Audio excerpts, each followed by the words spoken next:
আমাদের সকলের প্রিয় আলেম ডক্টর খন্দকার আব্দুল্লাহ জাহাঙ্গীর রহিমাহুল্লাহ তার লেখা বই হাদিসের নামে জালিয়াতিতেও এটিকে মিথ্যা বলে অভিহিত। সাদ্দাতকে চেনেন?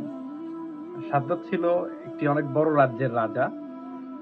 তার সময়ে তার কওমের নবী তার কাছে যখন তাওহীদের দাওয়াত নিয়ে যায়, বলে আপনি ইসলাম কবুল করেন, সে ঔদ্ধত্যের সাথে তা প্রত্যাখ্যান করে। আহ, সেই নবীকে জিজ্ঞেস করে, আমি যদি ইসলাম কবুল করি তাহলে তোমাদের আল্লাহ আমাকে কি দিবে? তখন সেই নবী তাকে বলে যে আপনাকে জান্নাত দেওয়া হবে। তখন সে বলে জান্নাত তো আমি নিজেই তৈরি করতে পারি।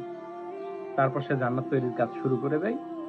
প্রায় 300 বছর সময় নিয়ে তার রাজ্যের যত ভালো ভালো জিনিস আছে, যত সুন্দর ফল গাছ, যত ভালো জিনিস আছে সব সে নিয়ে আসে ওই জায়গায়। বিরাট বড় একটি বেহেশত তৈরি করে, যেটা সাদ্দাতের বেহেশত নামে পরিচিত।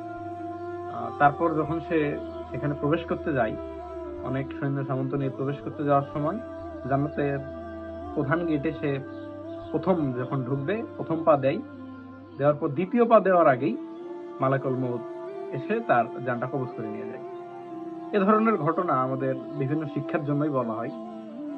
কিন্তু এই ধরনের ঘটনা বা এটার সমসাময়িক পাশাপাশি একটু কম বেশি সকল ঘটনাকে মুহাদ্দিসগণ সনদহীন বলে আখ্যায়িত করেছেন। এই ঘটনাটি মিথ্যা। অনেকে এটিকে ইসরায়েলে বর্ণনা বলেও আখ্যায়িত করেছেন।